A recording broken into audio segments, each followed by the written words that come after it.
What is going on, everybody? Jake the Bills fan here, and as you can tell, this is a little bit different of a setup. This is not permanent, at least unless everybody likes it. Right now, this is a different kind of video. I'm going to be explaining the Buffalo Bills cap situation and letting you guys in on who could be moved, who could be let go, who can be restructured, and what that would make our cap look like in the future, what we have to play with this offseason. I won't be talking about people that we will be re-signing or bringing back, because those people do not count against the cap because they are free agents. So just going right into it, I'm using Spot Rack, and honestly, this is like the best source to get your like cap information and stuff like that, just to easily be able to find it all in one place. And right now they are kind of projecting the cap at 188 million per se, and that's kind of like in the realm of possibility and what they're talking about with the TV deal and adding money. Right now they said it won't go any lower than 180 million, but it can go as high as I've seen some reports of $195 million. So right now, 188 million. That I think is just playing it safe right now and is a really good possibility. And as you can see, the Buffalo Bills are at a total of $187 million.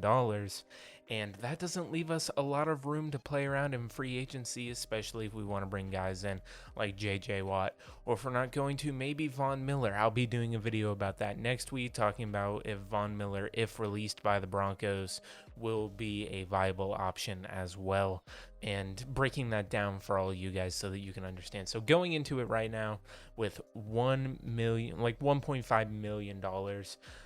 Let's just get this right out of the way. The free agents that we brought in last offseason were not the most impactful on the team this year.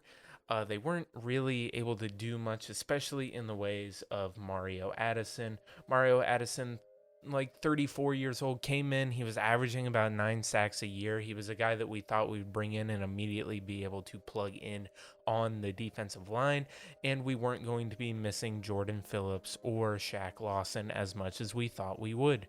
But Mario Addison did not do what he needed to do, and for that reason, I do believe that if we are in the sweepstakes for JJ Watt, Mario Addison will get released. And as you can see, that gives us a shit ton of money, about like $6.1 million, closer to 6.2. And honestly, at this point, letting Mario Addison go, he wasn't one of those projects that where we could bring them in and then they do really good and then they leave and go get their bag. That didn't happen with Mario Addison. I do believe, again, if we are in the sweepstakes for JJ Watt, Mario Addison will not be on the team any longer. Next, let's hit John Brown. John Brown has been a topic of discussion lately because a lot of people think that, well, his injuries are coming back. That's part of the reason why we were able to get him, because some teams weren't willing to bring him back because of said injury history, and for some reason that seemed to be hindering him last off season or this season. And truly, I think John Brown is a really good addition to our team. Do I think we could replace John Brown? Yes. But do I think that John Brown leaving is a good possibility as well? It might as well be. You know, he's a 31-year-old wide receiver. You know, we rely on him to be our wide receiver too, and we have guys behind him that are younger and will honestly just keep getting better. So do the Buffalo Bills cut John Brown if they really need to with the cap situation? I say they do. And as you can tell, you know, cutting John Brown, you save like $7.9 million.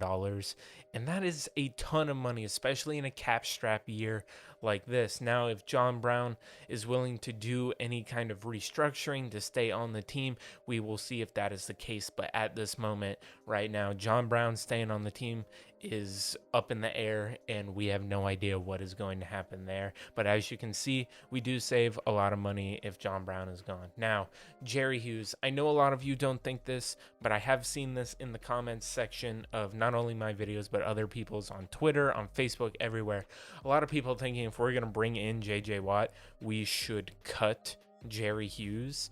And I think that that is probably one of the most ridiculous statements I have ever heard, because if you cut Jerry Hughes and sign JJ Watt, you are in the same predicament that you were this year, where you had Jerry Hughes on one end and then somebody not as dominant on the other end. Now, I'm not saying that Jerry Hughes was dominant. He was one of our best, defensive linemen this year, but that's not saying much, as our defense really couldn't do much.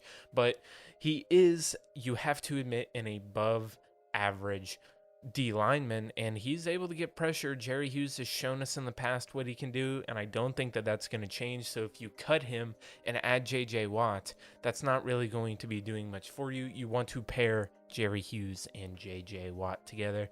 So cutting Jerry Hughes, while it would save the Buffalo Bills money, we are not going to even, bring in the fact that we would cut Jerry Hughes. So next, Quentin Jefferson, another guy that I talked about on the Jordan Hour podcast on the Buffalo Fanatics podcast network, where I talked about, look, I thought bringing in Quentin Jefferson was a really, really good signing. The problem with Quentin Jefferson is that if you cut him, you are saving exactly $6.5 million. You're saving a ton of money if you cut Quentin Jefferson. And right now, again, in this cap-strapped year, Quentin Jefferson did not make enough of an impact on the line, especially being another D end that's just not able, or a D tackle that's not really able to do things. He's a 3 technique defensive tackle. He's not the guy that we needed. He's not like the guy that you put in there to take up 2 dudes. He's just not that kind of player. So I could see us cutting Quentin Jefferson to possibly upgrade and go out and get somebody else, or with the fact that Starr is coming back, that maybe the defensive tackle position is just fine having guys like Justin Zimmer there. And if we can save money with Quentin Jefferson, I don't see why we would not.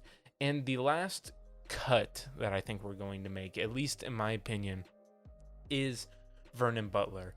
Again, this dude was basically invisible on the Buffalo Bills offseason. This guy was basically invisible the whole Buffalo Bills season. We did not hear his name that much. He's another guy that when I heard his name and bringing him in, I was like, okay, Vernon Butler. I've heard that name before. Dude had some pretty decent years, and I was totally looking forward to throwing him in there with Mario Addison and those boys, and thinking that they could easily take up what Jordan Phillips and Shaq Lawson did. No, they were not able to do anything. Vernon Butler, for the most part, barely even saw the field as a Buffalo Bill, which is why I believe that our last big cut is going to be Vernon Butler, where we save $6.8 million.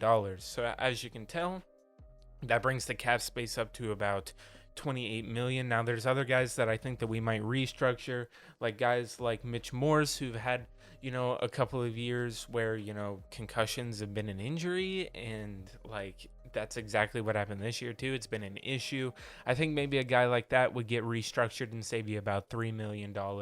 There's a couple of guys in here too that I think might take a restructure. As long as they keep their money and they get to stay on the team, I don't see why there would be a reason for them to not restructure contracts where possible to get as much money as possible. So with the one restructure that I think is going to happen and the cuts that I think are going to be made, that puts the Buffalo Bills at $31.9 million in cap, and that gives you enough money to bring back a Matt Milano, re-sign Feliciano, possibly bring in a JJ Watt, and keep Darrell Williams. So there's a ton of stuff there. Again, I'm not going to be talking about guys re-signing. I'm just saying that with these cuts, you do save yourself some of that money. Now, $188 million, that's kind of feels like shooting for the moon right now with the salary cap this year. But I also see a lot of these guys possibly, coming in to the Buffalo Bills and being promised money in the future when the cap goes back to normal. So if you guys did enjoy this video in this weird form factor, make sure to let me know down below. My name is Jake, aka Jake the Bills fan. Who do you think the Buffalo Bills are going to cut? Again, let me know down below. Same Bills content, same Bills channel, Jake the Bills fan. I will see you guys in the next video.